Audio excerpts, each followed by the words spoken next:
Hi everyone. So in the last lecture, we learned about the Paleolithic and Neolithic revolutions. And now we're going to talk about the major civilizations that developed as a result of the Neolithic revolution. And they're pictured here.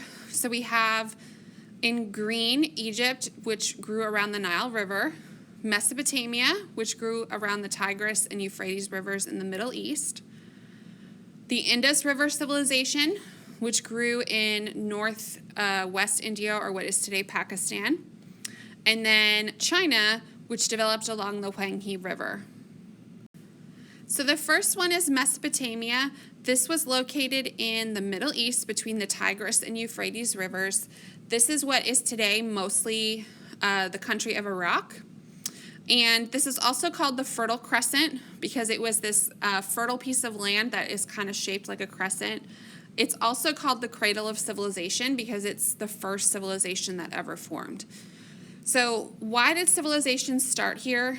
It's really because of frequent flooding of the rivers. When the rivers flooded and then the waters receded, it left behind silt, which contained a lot of nutrients and fertilized the soil, making it good for farmland. Now, when you think of a country like Iraq, you may not think fertile farmland, and so the climate and the vegetation has changed over time. So at this time in history, it was a much greener place than it is today. The first group that settled there were the Sumerians. So they migrated into Mesopotamia between 5,000 and 4,000 BCE, so about 7,000-ish years ago. The Sumerians were divided into independent city-states, and a city-state is like a city that's also its own country.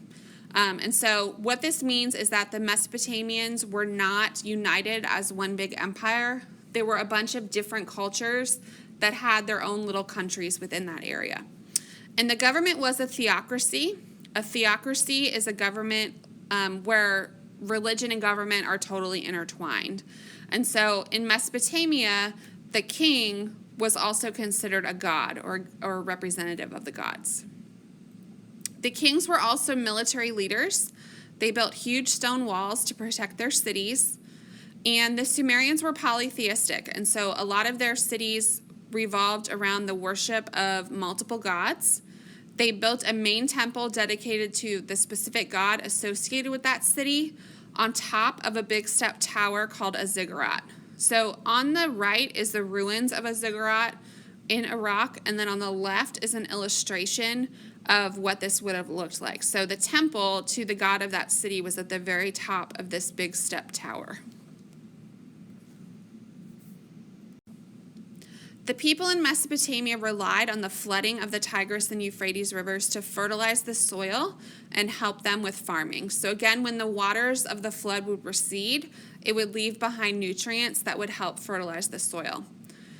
The flooding in Mesopotamia was unpredictable, and so they had to develop irrigation to control the water, which I talked about in the previous lecture, how they would dig ditches to control where the water went. And then remember, once people started farming after the Neolithic Revolution and had a food surplus, it led to specialization of labor and social classes developed. And after this point, once we have specialization of labor and people start producing all different kinds of products, it led to lots of trade with other civilizations. Mesopotamia was patriarchal. Patriarchal is a really important word to know for this class. Patriarchal means dominated by men.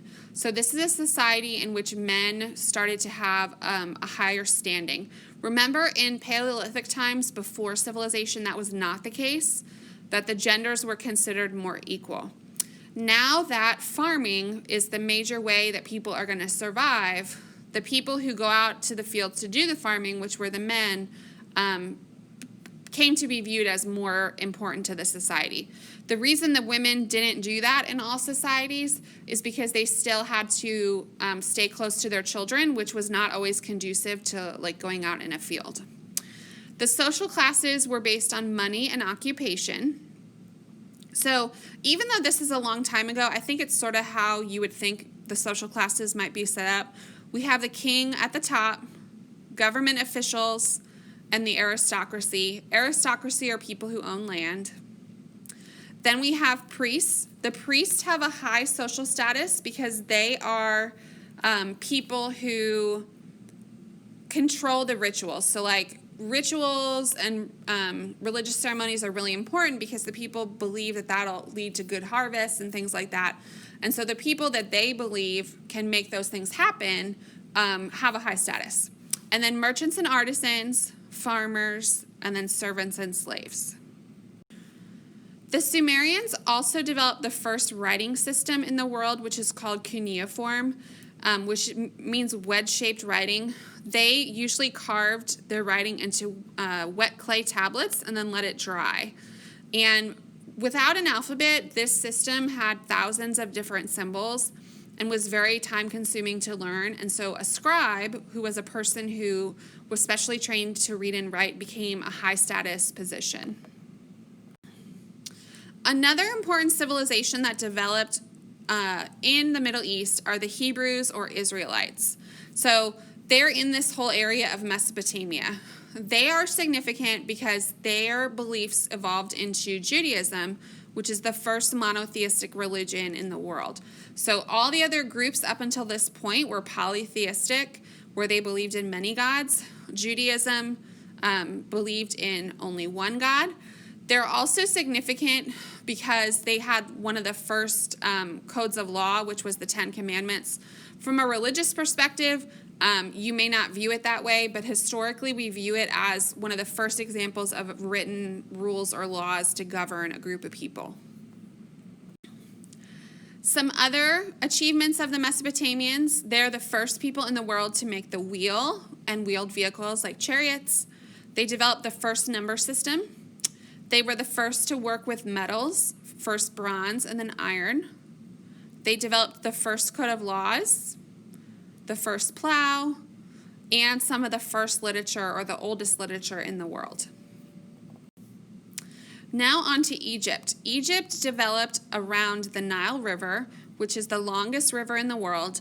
The farming of the Nile River especially focused on the delta, which is the triangular shaped part that flowed into the Mediterranean Sea. Egypt had a lot of natural boundaries for protection. So whereas Mesopotamia was invaded by people over and over because it's a very flat piece of land, Egypt survived as a civilization for thousands of years without a lot of disruption. They also developed irrigation to help deal with flooding, and they worshipped gods of nature. They were a polytheistic culture. Two important terms for Egypt. The first one is pharaoh. The pharaoh was a political and religious leader who was seen as a god on earth. And bureaucracy. Bureaucracy is the administrative organization that helped rule and carry out orders. Here's how I explain bureaucracy because it can be a tough term to really understand. The bureaucracy are the people in the government who actually implement the work of the government and do the work of the government. So, for example, if the pharaoh say issues a new tax on people, the pharaoh isn't going to go out to everyone's house and collect the tax. He has people who work in the government who are going to do that for him. It's the same thing is true today. Like if our government passes a law, my congressman who voted for that law doesn't go around to everybody and make sure that they're following it and enforcing it. We have other people in the government who implement the decisions that higher officials make. And those people who implement everything and take care of the day-to-day business are called the bureaucracy. Here are the social classes of Egypt. I think they're pretty similar to Mesopotamia. And again, they I think people fall about where we think they would fall in terms of their occupation and their wealth. The Egyptians were polytheistic. They had many gods associated with nature and heavenly bodies like the sun. The flooding of the Nile to them symbolized new life because the flooding of the Nile fertilized their soil. And so that's just one example of why the worship of these gods was so important to them, because they thought being on the good side of these gods would make good things happen to them. The sun god Ra was also really significant, again, because the sun was essential for farming and for survival. The Egyptians developed their own system of writing called hieroglyphics, which uses pictures and symbols to represent words. This also was a really complex system to learn, so scribes were specially trained to do this. The Egyptians wrote on stone and later on papyrus, which is woven plants together. They also had monumental architecture, and the easiest example of that would be the pyramids. The Egyptians also learned math that helped them to build these huge monuments. This is actually a picture of a man standing on one of the steps of the pyramid. They developed a 365-day calendar. They developed the practice of embalming or preserving a dead body. So that's where the Egyptian mummies come from. The Egyptians believed that to survive in the afterlife, you had to take your body with you. And so they developed mummification to preserve people's bodies so that they could go into the afterlife. And then they also developed some amount of medical knowledge. And the reason we know that is because archaeologists study the mummies, and they can see in a mummy where, say, like somebody broke their arm, and then they were treated and their bone healed back together. So they can see certain things that affected people and that they recovered from them. All right, the next one is the Indus River Valley, which is the first civilization in India. This is also called the Harappan civilization. So Indus Valley or Harappan is the same thing, which developed along the Indus River. And they had two very large cities, Harappa and Mohenjo-daro. Populations were up to 40,000, which, remember, this is about 5,000 years ago. So that's a huge city at the time. And I'm going to go over these things, and I'll show you pictures on the next slide. But they were laid out in grid patterns. They had sewer systems, walls of protection, public wells, used kiln-dried bricks, and they had a written language. We know the least about this civilization because that language has not been fully translated, and so there's a lot of written records that can't be deciphered, at least currently. So here are some images of that. I like the illustration in the bottom left because it shows you what their cities might have looked like. So you can see it's very organized, and we know that they would have had to have a strong government to be able to organize a city like this and kind of implement these procedures for building. At the bottom of that illustration, you can see a cutaway of the street to show that there were sewers running under the streets. The other two pictures at the bottom are archaeological ruins, and you can see the one in the middle has the circular well, so a place within the city where people could go get water. So even though we know less about this civilization, we can tell from the ruins that these people were very advanced. Over time, the Harappan people were conquered by a group called the Aryans, who were a nomadic group who invaded from northwest of the Indus River. They began to set up a class structure with Aryans on top and the Harappan people on the bottom. And this class structure later evolved into the caste system, which became part of Indian culture and society. I also like to mention, sometimes people may have heard the word Aryan in other contexts related to things such as Hitler and the Nazis. That's not what this word means here. It simply means a group of people who speak a certain type of language. So it doesn't have that negative connotation like it does today. The Aryans also brought their belief system, and their belief system later evolved into the religion of Hinduism. So beliefs like karma and reincarnation that we associate with Hinduism were brought to India with the Aryan invasions and then became part of the culture there. The Aryans also brought a Sanskrit language, which was turned into writing. And during this time, a lot of their religious beliefs and stories and poems and songs and all of this cultural information was written down into what we call the Vedic religion, and that later became Hinduism. So from this time period, we have works of literature such as the Vedas and the Upanishads that have these collections of information about Aryan culture and beliefs, which became the religion of Hinduism.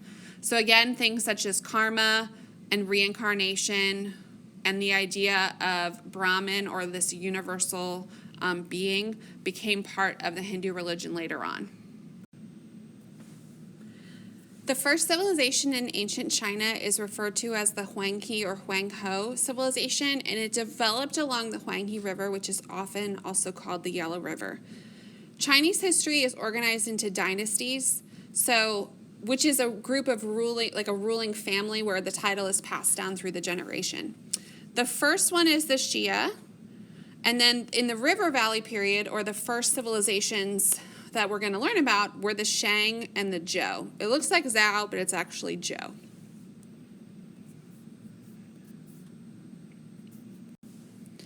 Under the rulers of the Zhou, the Chinese developed the idea of mandate of heaven. A mandate of heaven is, let me kind of break down that term. So heaven here refers to the spiritual world or the gods that they believed in. And then mandate, when you have a mandate for something, it means like you have authority. So it's saying that the ruler received authority or the mandate from heaven or the gods. And so they believe that heaven or supernatural forces kept order through the Zhou ruler, and that the ruler was chosen by the gods. So he was given the mandate or the right to rule by the gods. Therefore, the ruler was supposed to rule with efficiency and fairness towards the people and do things to keep the gods pleased. And so if things were going well, the people would believe that the ruler had the mandate of heaven. If things started going poorly, or there was, say, a famine or a flood or something like that, people might start to think that the ruler had lost the mandate of heaven and that he should be overthrown, and that they would be correct in overthrowing someone who had lost the mandate of heaven. The Chinese also believed in supernatural forces. They used oracle bones to communicate with the gods. This is a picture of that.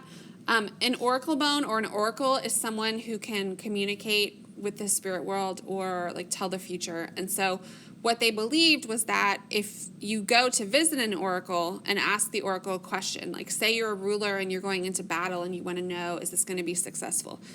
The oracle would write the question on the stone or on the bone and then heat it up, and it would crack, and then interpret the cracks to tell what was going on. So to me, this kind of reminds me of things like some people believe in palm readers, that they can read the lines on your hand, that sort of thing. They also believed in spirits of ancestors that could help them communicate with the gods. And so ancestor veneration, or honoring ancestors, was really important. And they made offerings and sacrifices to their ancestors. The idea of ancestor veneration is that people believed that the ancestors who have already died, they're in the spirit world. So they can communicate better with the spirits than people who are still living can. So the idea was that if you could make your ancestor spirits happy through offerings and sacrifices, they could kind of talk to the gods on your behalf and make good things happen on earth.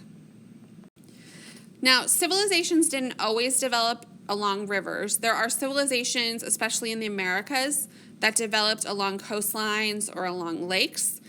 In the Americas, Mesoamerica, which is like Mexico and Central America, and then the Andes Mountains region of South America were two really important centers of civilization in the Americas. One of the things that it's important to note is that by this point, the Americas were cut off from the rest of the world. So until much later in history, the Americas lived as separate groups from people in Europe and Asia and the Middle East and Africa. This means they didn't have the benefit of cultural diffusion. So they had to develop farming independently. They also didn't have access to the same technology as the rest of the world. So like the wheel was invented in Mesopotamia and diffused throughout Afro-Eurasia, but that didn't come to the Americas because they had no contact with them. It's also important to remember that these civilizations did not exist independently of each other, and they traded extensively with each other. And also remember, we're talking about a few of the major civilizations. There were plenty of smaller civilizations in between. So, for example, there's lots of archaeological evidence that people in Mesopotamia traded with people in the Indus Valley. And we can tell that because we find objects that were only native to Mesopotamia in India and vice versa. So we know they would have had to have had contact with each other. So here are the major civilizations. We didn't mention New Guinea, but there's another civilization that began in the South Pacific. So the civilizations that traded most commonly with each other, Mesopotamia, Indus, Egypt, were all pretty well connected. China tended to be very isolated, and part of that is because if you're trying to go from where the Indus is to China, you have to cross the Himalayas, and that's very challenging. So China did not have as much contact with the others, but it still had some. And then, of course, the Americas civilizations, they could communicate with each other, but not with the rest of the world at this time. So that's a brief overview of some of the important early civilizations.